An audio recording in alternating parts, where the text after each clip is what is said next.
আমাকে বলতে দেননি স্পিকার আগের দিন আমাদের, আমি তার আয়োজনের অনুষ্ঠানে আমি থাকবো না, এটা আমার ইচ্ছা, আমি থাকবো না।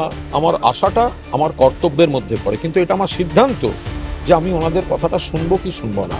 বিমান বন্দ্যোপাধ্যায়ের মতো 15 বছরের স্পিকার আমার নেতা রয়েছেন বিধানসভায়, আমি তার কাছ থেকে শিখবো। আমি স্কুলটাতে এসেছি, কিন্তু শিক্ষকদের নিয়ে আমার আপত্তি আছে। আজ বিজেপি সরকার আসার পর প্রথম ওরিয়েন্টেশন প্রোগ্রাম হচ্ছে নিউ টাউন কনভেনশন সেন্টারে। সেখানে বিরোধীরা উপস্থিত রয়েছেন। আমার সঙ্গে রয়েছেন আজকে কুণাল ঘোষ, যিনি বিরোধী পক্ষের বিধায়ক। দাদা, আপনি এলেন এখানে, আবার শুনছি আপনি বলছেন যে আপনি চলে যাচ্ছেন, কেন? আমি এসেছি কারণ আসাটা আমার কর্তব্য ছিল। কারণ একটা ওরিয়েন্টেশন ক্যাম্প হচ্ছে, যে ক্যাম্পটাতে আসছেন মাননীয় লোকসভার অধ্যক্ষ, আমাদের বিধানসভার অধ্যক্ষ, এটার অর্গানাইজার মাননীয় মুখ্যমন্ত্রী থাকবেন।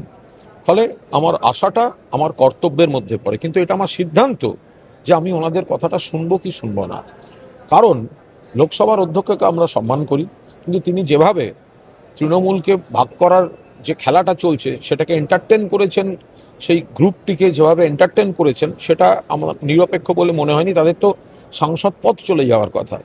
রাজ্য বিধানসভার অধ্যক্ষ যে অনৈতিকভাবে একটা বিরোধী পক্ষকে যাদের স্বীকৃতি দিয়েছেন, সেটা রীতি বহির্ভূত এবং সেটা ডিবেটেবল, এবং আগের দিন আমাকে বক্তৃতাও করতে দেননি। তো ফলে যারা ক্লাস আজকে নেবেন তারা নিজেরা কতটা নিরপেক্ষ, এটা নিয়ে আমার মনের মধ্যে প্রশ্ন আছে। আমি সেই কারণে it was my duty to attend, but it is my decision whether I will listen to them or not. কিন্তু আমি তাদের সম্মান করি বলে আমি এসেছি। মানে আপনি কি আসার আগেই সিদ্ধান্ত নিয়েই এসেছিলেন যে আপনি শুনবেন না? না, আমি কেন শুনবো তাদের কথা? কিন্তু আসাটা আমার উচিত ছিল, কারণ আমি কখনোই এই অনুষ্ঠান আমি বয়কট করতে চাই না। আমি কেন বয়কট করব? যখন বন্দে মাতরম হয়েছে, যখন জনগণমন হয়েছে, যখন প্রদীপ প্রজ্বলন হয়েছে, আমি 100 বার আমি তাতে পার্টিসিপেট করেছি। বাট আমি যারা নিজেরা নিরপেক্ষতাকে প্রশ্রয় দিচ্ছেন না, বা বলতে গেলে নিরপেক্ষ পথে চলছেন না, অন্য বিপরীতকে প্রশ্রয় দিচ্ছেন, আমি তাদের কাছ থেকে সংসদীয় বা পরিষদীয় আমি কি শুনবো? আর আমার যদি শেখার ইচ্ছা থাকে, আমার যদি শোনার ইচ্ছা থাকে, প্রথমত আমি রাজ্যসভার এমপি ছিলাম, দ্বিতীয়ত বিমান বন্দ্যোপাধ্যায়ের মতো 15 বছরের স্পিকার আমার নেতা রয়েছেন বিধানসভায়, আমি তার কাছ থেকে শিখবো।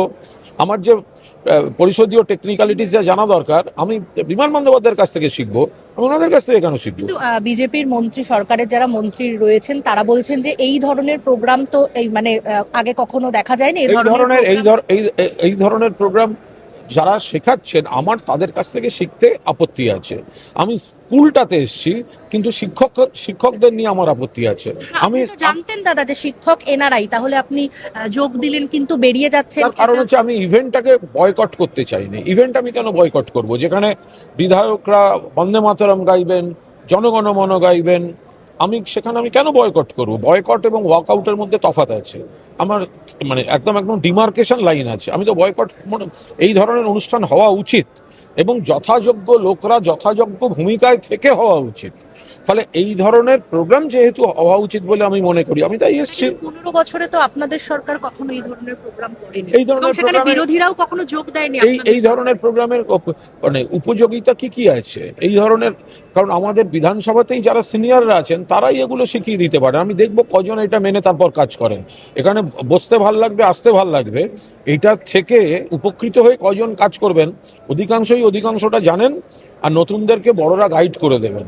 আমি আবার বলছি, আমার ক্ষেত্রে তো প্রাক্তন স্পিকার বিমান বন্দ্যোপাধ্যায় রয়েছেন আমাদের বিধায়ক হিসেবে, আমি তার কাছ থেকে শিখবো। তো যারা অনৈতিকভাবে চালাচ্ছেন, আমি তার কাছ থেকে শিখবো কেন? তো আপনাদের দলের আরো যারা বিধায়ক রয়েছেন, যারা আপনাদের বিরোধী। 100%, কিন্তু আমি এটা তো আমাদের দলীয় সিদ্ধান্ত নয়। আমাকে বলতে দেননি স্পিকার আগের দিন আমাদের, আমি তার আয়োজনের অনুষ্ঠানে আমি থাকবো না, এটা আমার ইচ্ছা, আমি থাকবো না, আমার ইচ্ছা। তার সঙ্গে তো দল বা কারোর কোনো সম্পর্ক নেই। আমায় বলতে দেননি, আমি রিকোয়েস্ট করেছি, উনি নানা রকম আইনের ফাঁদ দেখিয়ে আমাকে বঞ্চিত করেছেন। আমি অ্যামেন্ডমেন্ট এনে সিলেক্ট কমিটির জন্য আলাদা প্রস্তাব দিয়ে নিজে বলেছি, সেটা টেকনিক্যালি আমি বলেছি, বাট আমাকে বক্তা থেকে বাদ দিয়েছেন, আর উনি বলবেন আমি শুনবো? এখানে ঋতব্রত বন্দ্যোপাধ্যায়, যিনি বিরোধী দলনেতা, তিনি তো স্পিকার। হতেই পারে।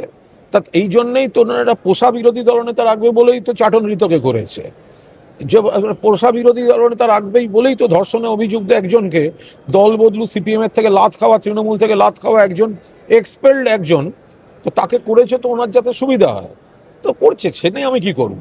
উনি যাকে রেখেছেন, ওনার ইভেন্ট, উনি কাদের রাখবেন না রাখবেন তাদের ব্যাপার।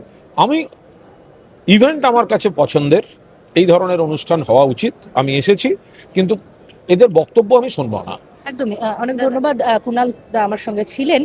এখানে কুণাল ঘোষ যেমনটা দাবি করলেন যে তিনি কিন্তু এখন বেরিয়ে যাচ্ছেন, একেবারে বিস্ফোরণ ঘটালেন যাকে বলা যায়, কারণ যখন অ্যাসেম্বলিতে তাকে বলতে দেওয়া হয়নি এবং স্পিকার রথীন্দ্র বসু সম্পর্কে কিন্তু তিনি একেবারে বিদ্রোহ ঘোষণা করলেন যে তিনি যখন বলতে দেননি তখন এই ধরনের প্রোগ্রামে তিনি বয়কট করেননি ঠিকই, কিন্তু তিনি এই ধরনের প্রোগ্রামে যারা বলবেন কথা তাদের কথা তিনি শুনবেন না, একেবারে বিদ্রোহ ঘোষণা করে কিন্তু তিনি শটাং বেরিয়ে যাচ্ছেন। ক্যামেরায় জয়ের সঙ্গে Nivedita, Bangla hunt, new town. আরো ভালো ভালো খবর দেখতে সাবস্ক্রাইব করুন বাংলা হান্টের ইউটিউব চ্যানেল। বাংলা হান্টের আরো খবর দেখতে নজর রাখুন। বাংলা খবর মানেই বাংলা হান্ট।